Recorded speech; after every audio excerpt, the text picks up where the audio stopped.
RSS प्रमुख मोहन भागवत का बयान कि आरएसएस के स्वयंसेवकों को गैर हिंदुओं में अधिक कार्य करना चाहिए एक बार फिर एक नई बहस को जन्म देता है।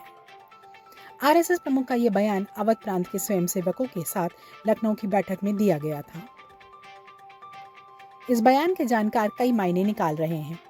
जानकारों के एक वर्ग की माने तो आरएसएस दरअसल अपने गठन के शताब्दी वर्ष जो कि 2025 में मनाया जाएगा के पहले अपनी छवि को सुधारना चाहता है। उसका मानना है कि ये बात सर्वविदित है कि आरएसएस एक हिंदूवादी संगठन है, पर चूंकि आरएसएस के सामाजिक और सांस्कृतिक संगठन है, ऐसे में उसे समाज के हर वर्ग से राब्ता बनाना जरूरी है।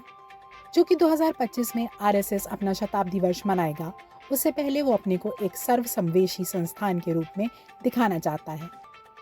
वैसे भी आरएसएस के जो मुख्य विषय थे वो पिछले 9 साल से ऊपर चल रही मोदी सरकार के दौरान पूरे हो गए हैं। मिसाल के तौर पर आरएसएस की मंशा रही थी कि कश्मीर से धारा 370 हट जाए और वो हो गया।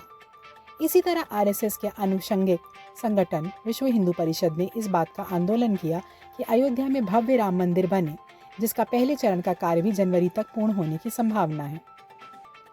और काशी विश्वनाथ मंदिर के इर्द गिर्द एक नया कॉरिडोर भी बन चुका है। इसके बाद आरएसएस के ही मुख्य एजेंडा रह जाता है वो है अखंड भारत की परिकल्पना।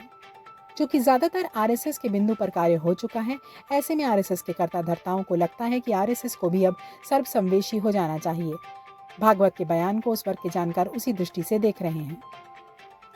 वहीं दूसरे जानकारों के वर्ग का मानना है कि आरएसएस प्रमुख इस बयान के बाद बीजेपी भी अपनी रणनीति को बदलना शुरू कर देगी।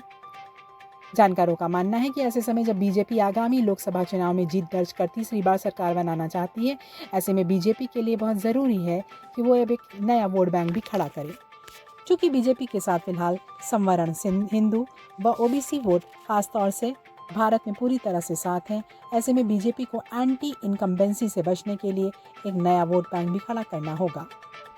आरएसएस प्रमुख के इस बयान को जानकार उसकी विस्तारवादी सोच का एक पहलू मान रहे हैं। क्या आरएसएस अपने इस मिशन में सफल होगा, ये तो वक्त ही बताएगा। फिलहाल बस इतना ही। करते रहिए हमारे साथ चकल्लस।